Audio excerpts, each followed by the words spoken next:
So, in last class, we have discussed about incomplete dominance. And after incomplete dominance, what will we find out? First of all, as per Mendel's monohybrid cross, what is the result? Here, the parent tall and dwarf are crossed. What will we get? Tall means the progeny is either of the two parent, and when the self cross will take place, what they will get? They will get both tall as well as dwarf. Is it clear? What does it mean? What I want to say you that whenever there is a cross or normal monohybrid cross, what we'll find out that when tall and dwarf are crossed with each other, we will get the progeny either similar to either of the parent. This is the one situation. Now, after some time, and another cross will be find out known as incomplete dominancy.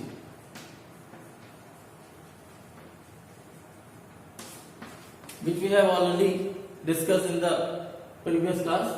So in incomplete dominancy, what we will find out that a red flower cross with white flower. What we will get? Pink.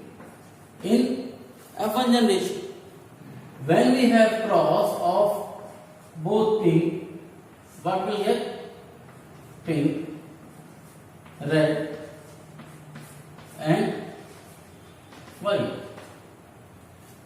Here, the progeny either resemble to their parent. Here, in F2 generation, the progeny one and another two progenies are resemble to their parent, as in monohybrid cross. But one of the progeny having the characteristic of intermediate of their parent, neither red nor white. Means उन दोनों का क्या करो? Combination. जहां पर दो में से अलग अलग आ रहे थे, दोनों पेरेंट की को रिप्रेजेंट करने वाली प्रोजेनी थी. यहां पर दोनों पेरेंट के साथ साथ एक तीसरी तरीके की प्रोजेनी हुई थी, जहां पर वो केवल और केवल उन दोनों के इंटरमीडिएट यानी उन दोनों के कैरेक्टर को लेकर रिप्रेजेंट कर रही थी. और इस तरीके के क्रॉस को हमने क्या कहा? Incomplete dominance. नाउ अब हम बात करते हैं तीसरे तरीके की क्रॉस. एक्चुअली जो तीसरे तरीके का क्रॉस है उसे हम कहते हैं codominance. What is codominance? Where a parent after crossing provide the progeny which having the characteristic of both.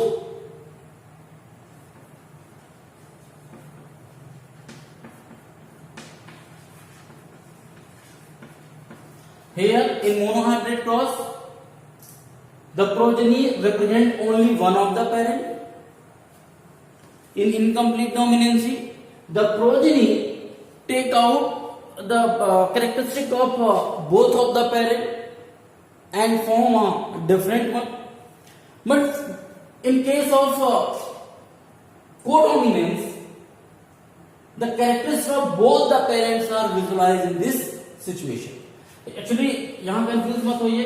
Pink ये इन दोनों के कैरेक्टर नहीं, ये किसी और तीसरे intermediate character, neither the characteristic of the red neither the characteristic of white. But in case of codominance, when the parent are crossed, the characteristic of both the parent are carried out by the progeny. So this is the division in case of monohybrid, incomplete dominancy and codominancy. Today we have to be discussed on the topic known as codominance.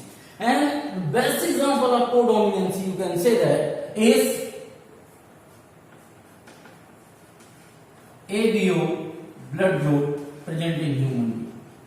So this is the examples for which we will discuss out how ABO blood group will give we consider as a best example for codominance, and how codominancy, how these blood groups represent both the characteristic, or you can say that the characteristics of both the parent in a single individual. Now, in case of ABA blood group,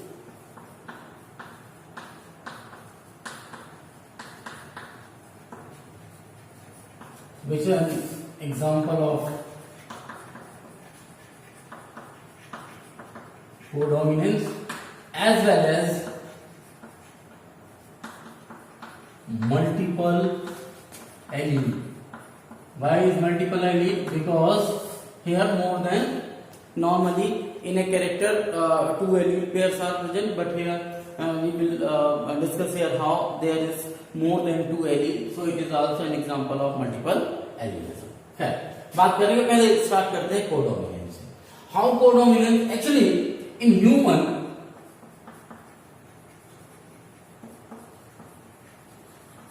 blood is controlled by a gene I. Okay, and this gene is actually, suppose this is RBC, and the plasma membrane of RBC produces a specific type of sugar around it, and as per the specificity of the sugar, this I gene can be indicated, or you can say that this I gene is responsible for producing this specific sugar around the RBC. Is it clear? Now, if you can say that human blood gene I, now ABO blood group में यदि हम बात करें तो यहाँ पर कौन कौन से सुगर प्रोड्यूस होते हैं, तो सबसे पहला यदि मैं बात करूं तो एक है IA, एक है IB और तीसरा है small I. What does it means? ये IA और IB एक्चुअली में A जो A टाइप का शुगर प्रोड्यूस कर रहा है, ऐसा समझ लीजिए.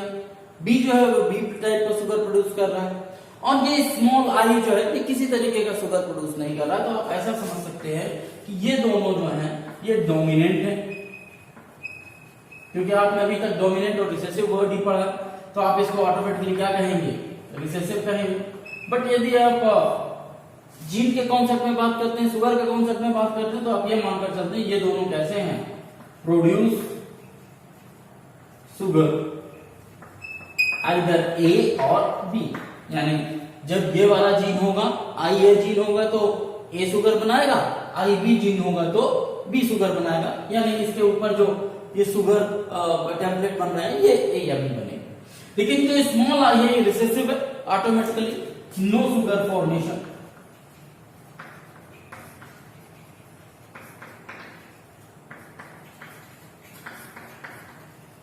यहां किसी तरीके का शुगर फॉर्मेशन का कॉन्सेप्ट नहीं चले. इतनी बात समझ में आ रही है आप लोगों को. अब ये जो शुगर फॉर्मेशन हो रहा है इसके हिसाब से, और आपको ये पता है कि कोई भी कैरेक्टर या कोई भी ट्रेट अपने आप को जो रिप्रेजेंट करने का कॉन्सेप्ट है वो केवल दो जीनों के थ्रू ही हो सकता है. लेकिन यहाँ पर जीन कितने मिल गए आपको, एलील कितने मिल गए आपको, 3, IA, IB और स्मॉल I. अब यदि मैं कॉम्बिनेशन वाइज देखूं तो क्या क्या कॉम्बिनेशन बन सकते हैं.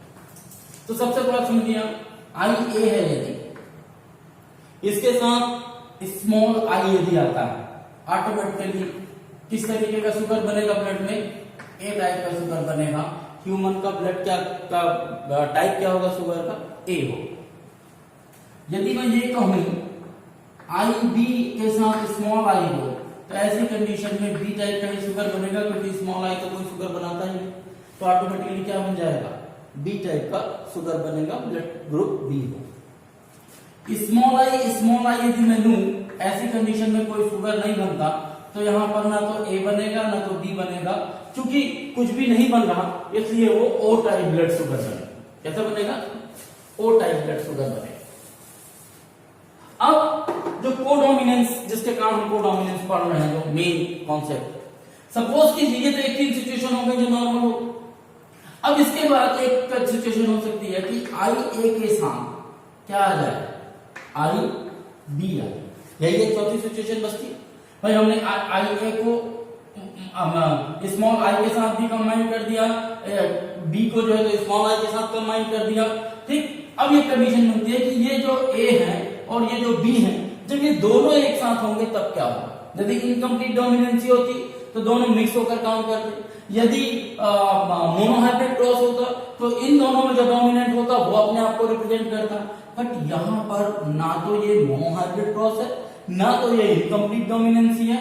This is a concept of codominance where both are able to produce their sugar. तो इनके जो प्लाज्मा मेम्ब्रेन में जो शुगर बन रही है वो दोनों बना पाएंगे, यानी ए वाला भी बन पाएगा और बी वाला भी बना पाएगा। ये कहलाता है कोडोमिनेंसी। इसी को हम क्या कहते हैं?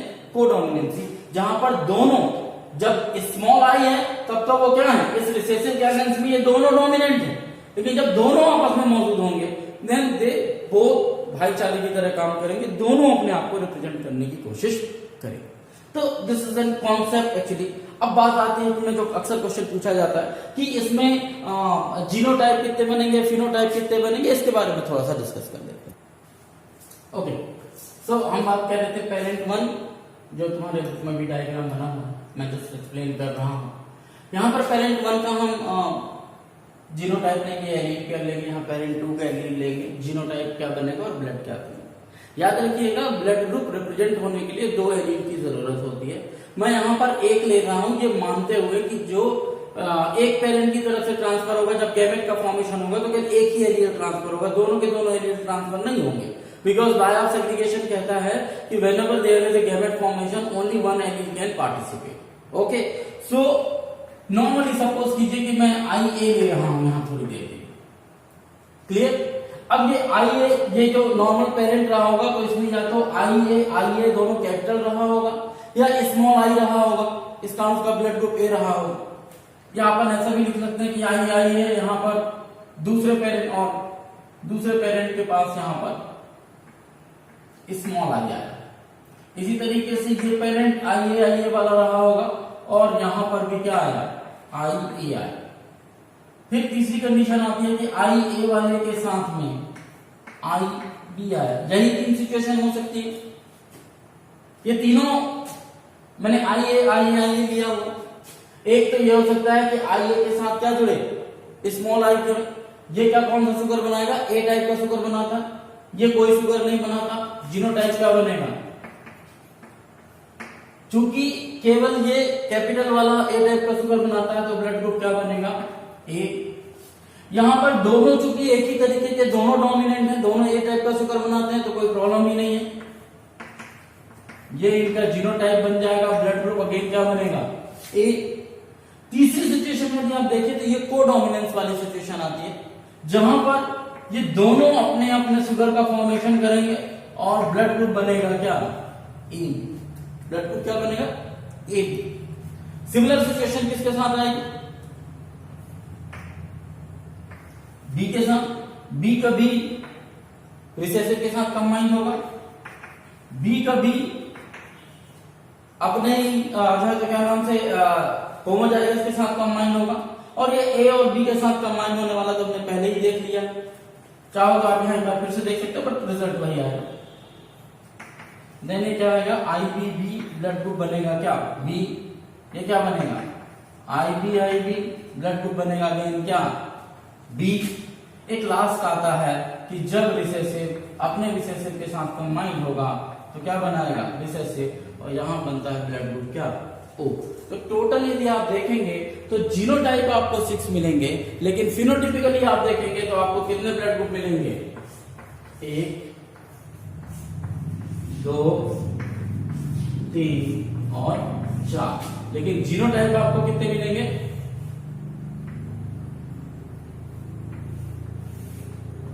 6। तो कई बार क्वेश्चन पूछा भी जाता है कि how much genotype and how much phenotype will be form. मैंने दोबारा आई बी दोबारा बी वाले के साथ नहीं बनाया, सीधे इसके साथ कर दिया। तो टोटल आप देखेंगे 6, यही 6 कॉम्बिनेशन है जो जीनोटाइप में मिलेंगे, और यही वो 4 कॉम्बिनेशन है जो आपको फिनोटाइप में देखने को मिलेंगे। So this is ABA blood group formation या कोडोमिनेंस किस तरीके से काम करता है, और जीनोटिपिक, और ये कहला जाता है आपका क्या, फिनोटाइप रेशियो। ये कई बार क्वेश्चन पूछा जाता है कि कितने फिनोटिपिक रेशियो मिलेंगे और कितने जीनोटाइप रेशियो मिलेंगे। आई थिंक आपकी समझ में आ गया होगा। Still if you have any doubt we will discuss in the next class और in the discussion session. Now मैंने कहा कि एबीए ब्लड ग्रुप कोडोमिनेंस के साथ साथ या एक और चीज शो करता है, उसे हम क्या कहते हैं, मल्टीपल एलिलिज्म। क्या कहते हैं, मल्टीपल एलिलिज्म। अब यदि हम बात करें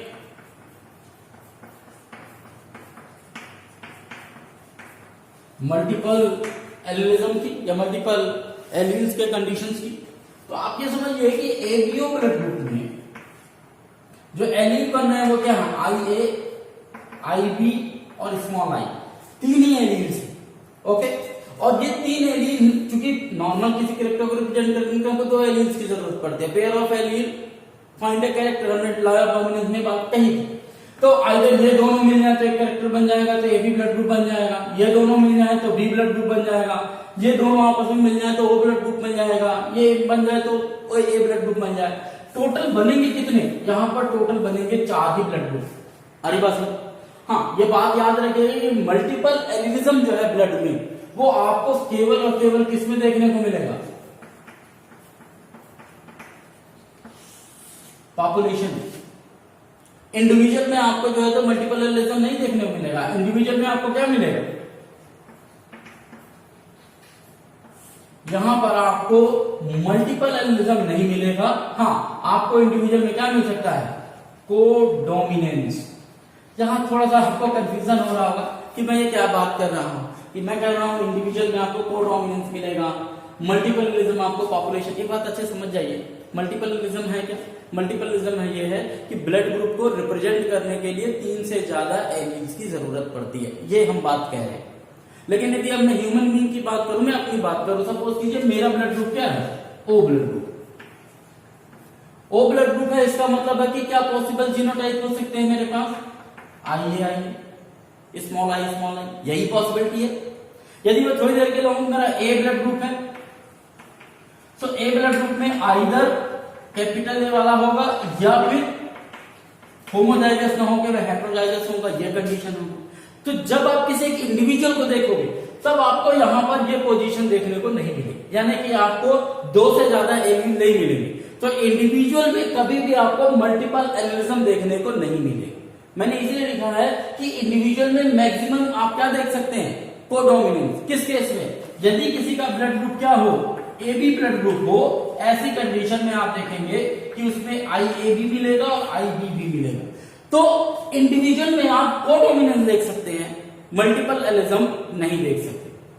अरे ब्लड ग्रुप में इंडिविजुअल में आप कोडोमिनेंस देख सकते हैं। लेकिन जब आप पॉपुलेशन की बात करें, पॉपुलेशन की बात की मैं कैसे बात कर रहा हूं, जैसे पॉपुलेशन में देखिए, पॉपुलेशन ये 3 पॉपुलेशन होंगे। एक ये बंदा हो गया ए जिसके पास ओ ब्लड ग्रुप है, ये मान लीजिए 1 है, ये 2 है, ये 3 है। ये 3 जब आदमियों को आप कंपैरिजन करेंगे तब आप पाएंगे कि ए भी है, बी भी है, स्मॉल आई भी है, यानी एक से ज्यादा 3 जीन हो गए और प्रोडक्ट क्या बन रहा है, हर बार ब्लड का ही फॉर्मेशन हो रहा है। सो मल्टीपल एलिलिज्म सब दिन आपको कहां दिखता है, पॉपुलेशन में, इंडिविजुअल में नहीं। इंडिविजुअल में मैक्सिमम आप क्या देख सकते हैं, कोडोमिनेंस। आजकल क्वेश्चन कुछ इसी तरीके से फ्रेम होते हैं, जो मल्टीपल चॉइस क्वेश्चन आते हैं उसमें इसी तरह से पूछा जाता है कि A B O blood group is a good example of, फिर ऑफ ए ह्यूमन और ऑफ एन इंडिविजुअल। उसमें मल्टीपल एलिलिज्म भी दिया होता है, कोडोमिनेंस भी दिया होता है। चूंकि आपने पढ़ा हुआ होता है मल्टीपल एलिलिज्म और कोडोमिनेंस दोनों के दोनों एबीए ब्लड ग्रुप के एग्जांपल हैं, और ऑप्शन में दिया होता है कोडोमिनेंस, मल्टीपल एलिल्स, और तीसरे नंबर ऑप्शन होता है कोडोमिनेंस एंड मल्टीपल एलिलिज्म। हमको लगता है कि दोनों होता है एबीए ब्लड ग्रुप में, हम उस पर टिक लगा देते हैं। बट पॉपुलेशन में कोडोमिनेंस होगा, लेकिन जब इंडिविजुअल की बात की जाएगी तो वहां पर मल्टीपल एलिलिज्म आपको देखने को नहीं मिलेगा। पॉपुलेशन में मल्टीपल एलिलिज्म भी दिखेगा और कोडोमिनेंस भी दिखेगा, लेकिन इंडिविजुअल में केवल और केवल आपको क्या दिख पाएगा, कोडोमिनेंस दिख पाएगा, मल्टीपल एलिलिज्म नहीं दिखेगा।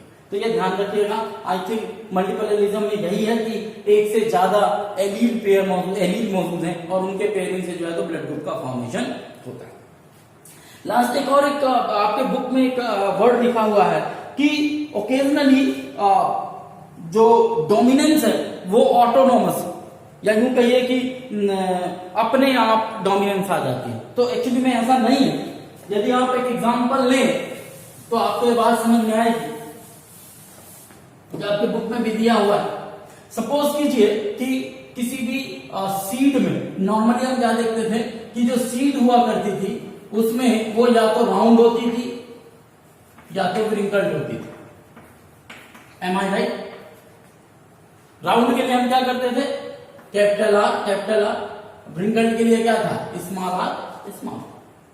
सपोज कीजिए कि इस राउंड और रिंकल्ड में यदि मैं ये मानकर चलूं कि इस राउंड वाले में जो सीड के अंदर जो स्टार्च का प्रोडक्शन हो रहा है वो कैसे हो रहा है, कैपिटल बी के थ्रू हो रहा है। यहां पर किसके थ्रू होगा, स्मॉल बी के थ्रू होगा। तो स्वाभाविक है कि जब यहां पर स्मॉल बी के थ्रू स्टार्च का फॉर्मेशन उस सीड के अंदर होगा तो उस सीड में स्टार्च की क्वांटिटी और क्वालिटी कम मात्रा में होगी, इसलिए वो रिंकल्ड। कैपिटल बी में होगा तो उस कंडीशन में वहां पर स्टार्च ज्यादा मात्रा में बनेगा या उसकी क्वालिटी या क्वांटिटी ज्यादा होगी। लेकिन ये भी राउंड की कंडीशन में आएगा, हेटेरोजाइगस कंडीशन।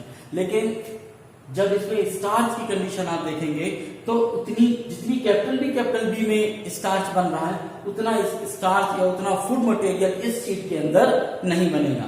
तो ऐसी कंडीशन में ये एक तरीके से इनकम्प्लीट डोमिनेंसी शो करता है, जहां पर कैपिटल बी का भी कुछ इफेक्ट दिखता है और स्मॉल बी का भी कुछ इफेक्ट दिखता है। तो ये डिपेंड करता है कि आप किस तरीके का ऑब्जर्वेशन ले रहे हैं। कई बार आपके ऑब्जर्वेशन के हिसाब से भी डोमिनेंस और इनकम्प्लीट डोमिनेंस वाला कॉन्सेप्ट चेंज होते रहता है।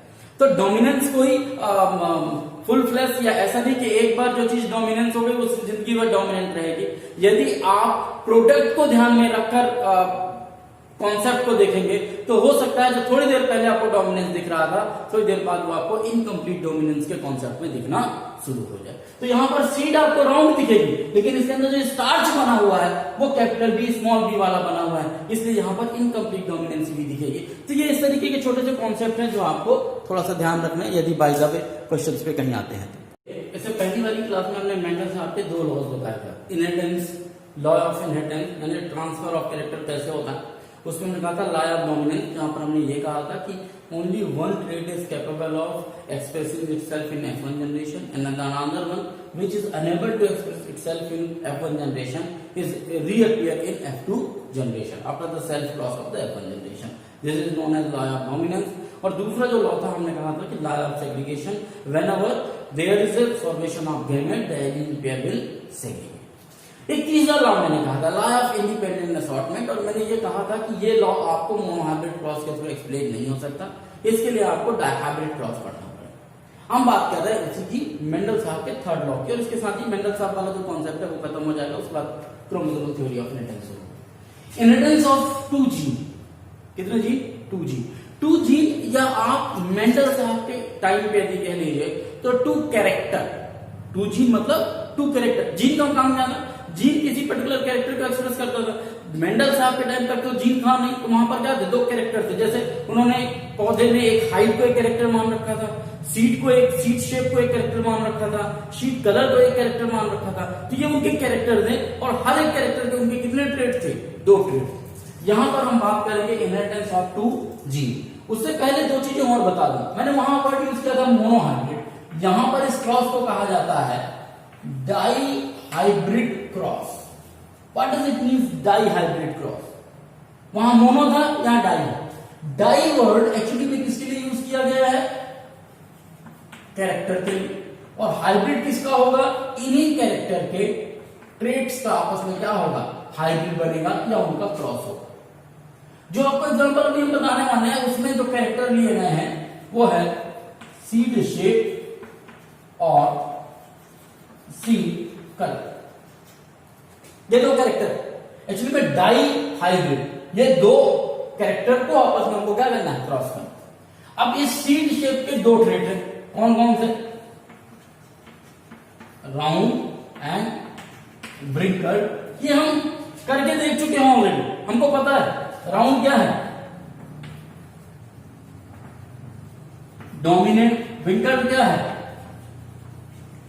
रिसेसिव। हमको राउंड को किससे इंडिकेट करना है, capital R, capital R automatically wrinkled किससे इंडिकेट होगा, स्मॉल आर, स्मॉल आर।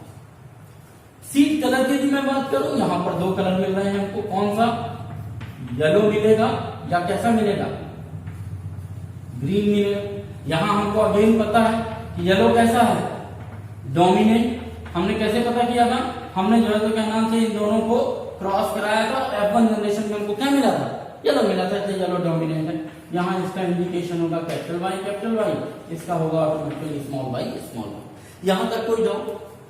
तो हम डाई मतलब इन दो कैरेक्टर्स के ट्रेड्स को आपस में क्या करने वाले हैं, क्रॉस करने वाले हैं। और क्रॉस करने के बाद हम ये देखेंगे इनहेरिटेंस ऑफ टू जीन कैसे होता है, यानी ये दो कैरेक्टर का इनहेरिटेंस कैसे होता है, ये आगे नेक्स्ट जनरेशन में कैसे इनहेरिट होते हैं, कैसे जाते हैं, इसके बारे में हमको यहाँ डिस्कस करना है। आई थिंक ये बात क्लियर हो गई। अब आते हैं हम इसमें किस तरीके की प्रोसेस चाहिए ना। यदि मैं बात करूं डायहाइब्रिड क्रॉस की, तो डायहाइब्रिड क्रॉस में हमने लिया राउंड एंड येलो सी, दोनों डोमिनेंट को एक साथ रख लिया, कैपिटल आर, कैपिटल वाई, यही होगा। और इनको इन दोनों डोमिनेंट कैरेक्टर के साथ हमने क्रॉस कराया,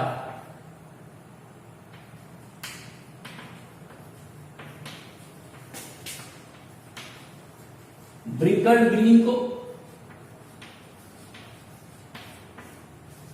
इज देयर एनी डाउट? जो हम मोनोहाइब्रिड क्रॉस में कर रहे थे, हमने दो पेरेंट के लिए, हमने पेरेंट जो पहला लिया ऐसा सीड लिया जो राउंड भी हो और जो येलो भी हो, यानी दोनों डोमिनेंट कैरेक्टर एक साथ थे। यहां हमने लिया ब्रिकल्ड और ग्रीन, यहां पर रिसेसिव सीड है और उसका कलर भी रिसेसिव। ये कौन सी जनरेशन हो गई हमारी, पेरेंट जनरेशन।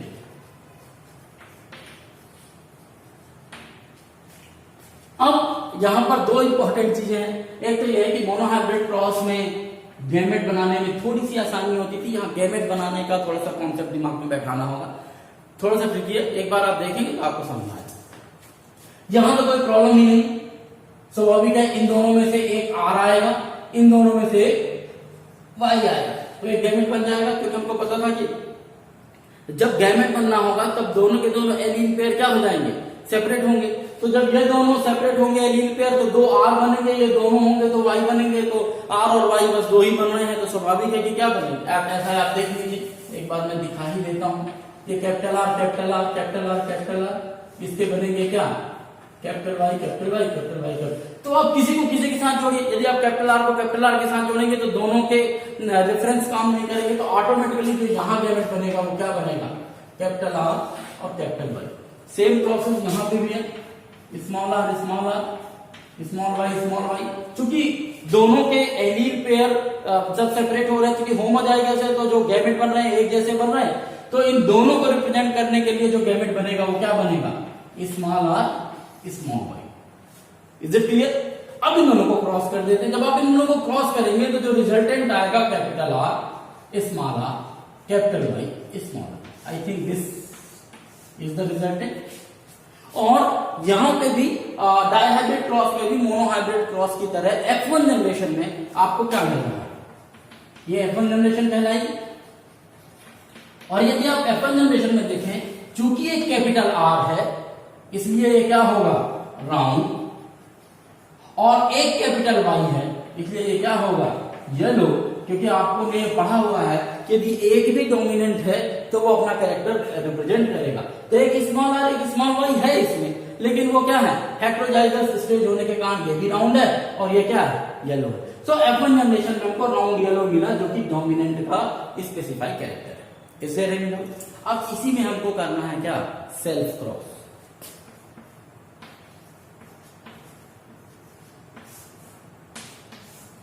क्या करना है, सेल्फ क्रॉस। देखिए सेल्फ क्रॉस करना बहुत प्रॉब्लम नहीं है, क्योंकि यदि आपने एक बार मोनोहाइब्रिड क्रॉस में चेकर बोर्ड समझ लिया, एक के गैमेट एक तरफ, दूसरे के गैमेट दूसरी तरफ, तो आसानी से उनको क्रॉस कर पाएंगे और रिजल्टेंट निकल आएगा। मेन काम है इनमें से गैमेट का फॉर्मेशन करना। यदि आपको गैमेट बनाते बनता है तो आप आसानी से इनको क्रॉस कर पाएंगे। अब बनाना देखते हैं इनसे गैमेट की, गैमेट बनेगा कैसे। ठीक, ये देखते हैं यहां पर, इस वाले पोर्शन पे गैमेट देखते हैं, उस वाले पोर्शन पे हम क्रॉस करके देखेंगे। अब आप देखिए, सपोज कीजिए ये है capital R, small R, capital Y, small, यही पोजीशन। अब मैं सबसे पहले इस कैपिटल आर स्मॉल आर को तोड़ता हूं, तो यहां क्या बनेगा, capital R small, is it clear? और यहां बनेगा क्या, कैपिटल वाई स्मॉल वाई। यही वो 4 गैमेट का फॉर्मेशन होगा, इसी तरीके से सेग्रीगेट होगा। लेकिन दरअसल ये तो अलग अलग सेग्रीगेट हो रहे हैं, हमको तो इनका पूरी का गैमेट बनाना है। हमने क्या किया, एक ट्रेट के अलग अलग गैमेट कर दिए और यहाँ दूसरे ट्रेट के अलग अलग गैमेट कर दिए। पर चूंकि इन दोनों के कॉम्बिनेशन से हमको एक सिंगल गैमेट बनाना है, यानी इन दोनों का कॉम्बिनेशन तभी तो रिप्रेजेंट करेगा गैमेट बनेगा। तो इस आर को इसके साथ कंबाइन कीजिए, इस आर को इसके साथ कंबाइन कीजिए, क्या मिलता है आपको, capital R capital Y capital R small Y. Am I right? अब इस आर को इस आर के साथ यदि आप कंबाइन भी करेंगे तो राउंड हो जाएगा, तब तो दोनों के कैरेक्टर नहीं मिलेंगे। हमको तो क्या चाहिए, जिसमें एक गैमेट इसका हो और एक गैमेट किसका हो, इसका हो। तो हमने कैपिटल आर के इन दोनों के साथ कंबाइन किया तो ये गैमेट बन गया। इसी तरीके से स्मॉल आर के साथ भी हम ये कंबाइन करेंगे और इसको कंबाइन करेंगे तो क्या होगा, small R capital Y small R small.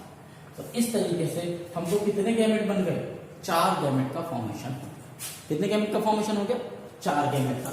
Automatically ये यदि समझ में नहीं आया, यही एक समझने की चीज है।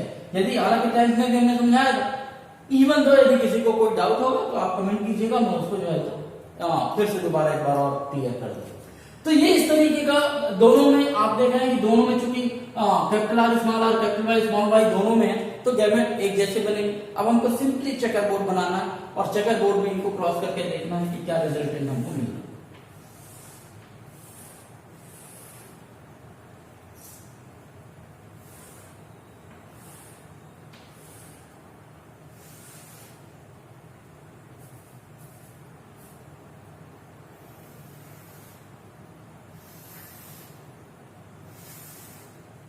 इस तरीके का है, यदि आप देख लीजिए तो capital R capital Y capital R small Y small R capital Y small R small Y. ठीक यही दोनों साइड में है, क्योंकि गैमेट में कोई चेंज नहीं है, या तो इसी तरीके का बने। मुश्किल से 2 मिनट लगता है।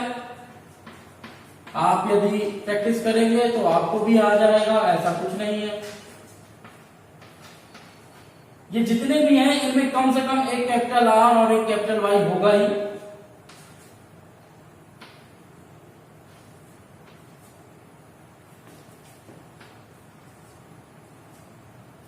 This is condition. ये 9 ऐसे हैं, जब आप पूरा बनाकर देखेंगे तो इनमें मैंने केवल कैपिटल आर कैपिटल वाई लिखा है। अब इसके इस आर के बगल में यहां पर या तो कैपिटल आर होगा या तो स्मॉल आर होगा, ये कंडीशन है। लेकिन एक कम से कम कैपिटल आर और एक कम से कम कैपिटल वाई होगा इन 9 में। और यदि एक भी कैपिटल आर है और एक भी कैपिटल वाई है तो ये सब के सब कैसे होंगे, राउंड एंड येलो। इसी तरीके से आप इस वाले सिचुएशन में देखिएगा तो यहां पर कम से कम दो एक तो कैपिटल आर मिलेगा, वाई आपको दोनों कैसे मिलेंगे, स्मॉल। इसी तरीके से आप यहां पर आ जाइए, आपको यहां पर आ जाइए, कैपिटल आर एक तो मिलेगा, बाकी दोनों क्या होंगे, स्मॉल और वाई मिलेंगे। इसी तरीके से आप यहां देखेंगे एक कैपिटल आर होगा, बाकी दोनों कैसे मिलेंगे आपको, स्मॉल वाई। तो ये और ये वाली पोजीशन, ये 3 ऐसी होंगी जहां पर एक कम से कम कैपिटल आर होगा, बाकी वाई दोनों कैसे होंगे, छोटे होंगे। एक भी कैपिटल आर होने के कारण सीट कैसा हो जाएगा, राउंड, बट कलर कैसा रहेगा उसका, ग्रीन। ये वो जो 3 प्लेसेस दिख रही हैं आपको, यहां पर आर जो है वो दोनों के दोनों कैसे होंगे, स्मॉल, बट एक कैपिटल वाई कम से कम होगा। एक, दोनों भी हो सकते हैं बट एक तो हो गए कैपिटल वाई। तो ये 3 ऐसी जगह हैं जहां पर जो राउंड शेप है वो स्मॉल होगा, बट कैपिटल लेटर एक कम से कम वाई का होगा, और इस कारण ये व्रिंकल्ड होंगे, बट इनका कलर कैसा होगा, येलो। व्रिंकल्ड होंगे बट उनका कलर कैसा होगा, येलो होगा। ये लास्ट वाला है जिसमें राउंड एंड येलो की जगह व्रिंकल्ड और ग्रीन होता है, यानी दोनों, और राउंड आर भी स्मॉल होते हैं और वाई भी स्मॉल होते हैं। तो चूंकि यहाँ आर और वाई दोनों स्मॉल है तो ये ऐसा होगा जो व्रिंकल्ड और ग्रीन होगा। तो इस तरीके की कंडीशन देखने को मिलती है।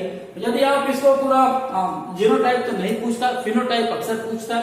तो फिनोटाइप में यदि आप रेशो देखेंगे तो रेशो आता है 9:3:3:1।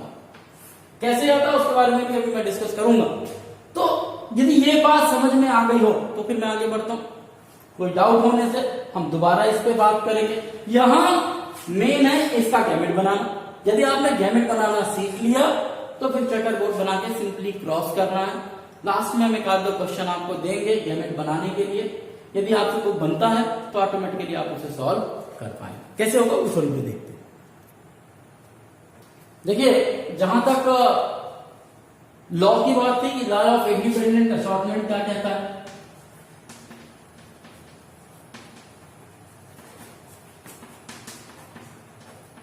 तो लॉ ऑफ इंडिपेंडेंट असॉर्टमेंट कहता है कि जब भी कभी दो अलग अलग कैरेक्टर आपस में क्रॉस करते हैं, अलग अलग कैरेक्टर कौन सा? सीड शेप और सीड कलर। तो जब भी कभी दो अलग अलग कैरेक्टर क्रॉस करेंगे तो दोनों कैरेक्टर के जो एलील हैं उनके सेग्रीगेशन होने का दूसरे के ऊपर कोई प्रभाव नहीं पड़ेगा।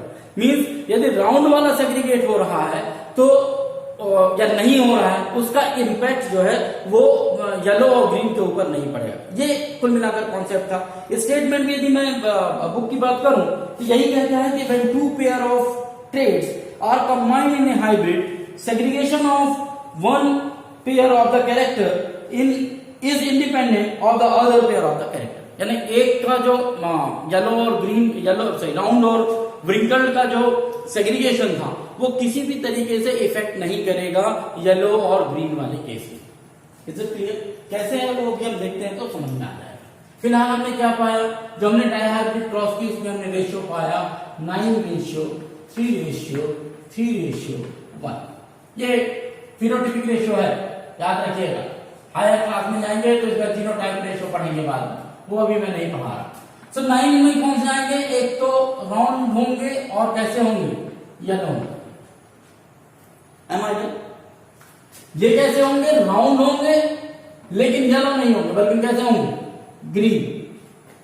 ये तीन कैसे होंगे? जो व्रिंकल्ड होंगे, यानी कि राउंड नहीं होंगे लेकिन कैसे होंगे? येलो। और ये जो लास्ट वाला है ये कैसा होगा? व्रिंकल्ड और ग्रीन। आप कहेंगे ये आ रहा है तो ये वाकई मोनो हाइब्रिड में भी फिर ऐसा दिखना चाहिए यदि हम अलग अलग करके देखें। चलिए अब आपको मैं मोनो हाइब्रिड में इनको क्रॉस करके जो लॉ ऑफ इंडिपेंडेंट असॉर्टमेंट जो कहता है उसके हिसाब से करके देखते हैं। तो हम सपोज कीजिए यहां राउंड और व्रिंकल्ड को क्रॉस करते हैं। क्या आया? Capital R small R. अब मैं बहुत ज्यादा नहीं लिखूंगा, बताऊंगा, आप लोगों को पता है। जब इनका मैं सेल्फ क्रॉस करूंगा, capital R small R, capital R small R, क्या बना? फिनोटाइप। मैं फिनोटाइप रेशियो की बात कर रहा हूं, जीनोटाइप में मत जाइए। फिनोटाइप रेशियो की मैं बात कर रहा हूं। क्या रेशियो मिला मुझे? 3:1। 3 कैसे हैं? राउंड और एक कैसा है? व्रिंकल। M I right? इसी तरीके से दूसरे सेट को भी देख लीजिए। येलो, कैपिटल वाई को मैंने ग्रीन के साथ क्रॉस किया, क्या मिलेगा? पहले वाले से केस में मुझे दोनों के दोनों येलो सीड मिलेंगे। इनको मैंने सेल्फ क्रॉस किया, capital Y small Y, capital Y small Y. तो capital Y small Y, capital Y small Y small Y. यहां पर भी रेशियो क्या आया? 3:1। 3 क्या मिले हमको? येलो, और एक हमको क्या मिला? ग्रीन। यही होता है मोनो हाइब्रिड क्रॉस करते हैं। हम मोनो हाइब्रिड क्रॉस करते हैं तब हमको यही रिजल्ट प्राप्त होता। अब सपोज कीजिए मैंने ये जो राउंड और व्रिंकल्ड था 3:1, इसको मैंने क्रॉस किया किसके साथ? येलो और ग्रीन के साथ। क्या है रेशियो? 3:1। M I right? यही था, राउंड 3 मिले हैं, व्रिंकल्ड 1, येलो 3 मिले हैं, ग्रीन 1। मैं क्रॉस कर रहा हूं सिंपल मल्टीप्लीकेशन। इस 3 येलो को क्रॉस कीजिए राउंड के साथ, 3 3 जा 9, 9 क्या मिलेंगे आपको, राउंड एंड येलो। ऐसे क्रॉस होता है ना, इसको ए मान लीजिए, इसको बी मान लीजिए, इसको ए सी और डी मान लीजिए। तो पहले हम ए को सी के साथ क्रॉस करते हैं, फिर सी को बी के साथ क्रॉस करते हैं। तो इसको मैं इसके साथ क्रॉस करता हूं, क्या मिलेगा, 3 1 जा 3, 3 क्या मिलेंगे मुझे, व्रिंकल्ड येलो। समझ गए। अब ये ग्रीन वाले को क्रॉस कर लीजिए, जब मैं ग्रीन वाले को इसके साथ क्रॉस करता हूं तो क्या आएगा, 3 1 जा 3, 3 राउंड एंड ग्रीन। और जब इस ग्रीन वाले को इस व्रिंकल्ड वाले के साथ क्रॉस करता हूं, 1 1 जा 1, 1 व्रिंकल्ड ग्रीन। आई थिंक अब आपको समझ में आ गया, यही वो रेशो है जो ऊपर यहां पे भी मिल रहा है। तो यदि आप अलग अलग करके भी इनको आपस में क्रॉस करें तब भी वही रिजल्ट आता है जो डायहाइब्रिड क्रॉस का आता है। और वो इसलिए कि लॉ ऑफ इंडिपेंडेंट असॉर्टमेंट ये कहता है कि जब कभी भी दो कैरेक्टर आपस में साथ मिलकर भी यदि आगे की तरफ बढ़ेंगे तो एक कैरेक्टर का दूसरे कैरेक्टर के सेग्रीगेशन में, यानी कि उनके गैमेट फॉर्मेशन में कोई इफेक्ट नहीं पड़ेगा। और इसीलिए इस तरीके का रिजल्ट हमको देखने को मिलता है। और अक्सर 9:3:1, हाँ, अब इसमें खूब सारे क्वेश्चन पूछे जाते हैं, घुमा फिरा के थोड़ा सा पूछा जाता है। होमोजाइगस हेटेरोजाइगस वर्ड का यूज किया जाता है कि यदि होमोजाइगस होगा तब क्या होगा, हेटेरोजाइगस होगा तब क्या होगा। और टेक्निकली उस वर्ड को पढ़ने से समझ में आता है कि क्वेश्चन कहां से और किस तरीके से पूछा जा रहा है। तो एक तो वो ध्यान रखना है। दूसरा, गैमेट किस तरीके से फॉर्मेशन होते हैं, तो गैमेट फॉर्मेशन की कोशिश कीजिएगा। शायद आपको याद हो और मैंने 10th क्लास में आपको बताया था, कोशिश कीजिएगा इनके गैमेट बनाने की।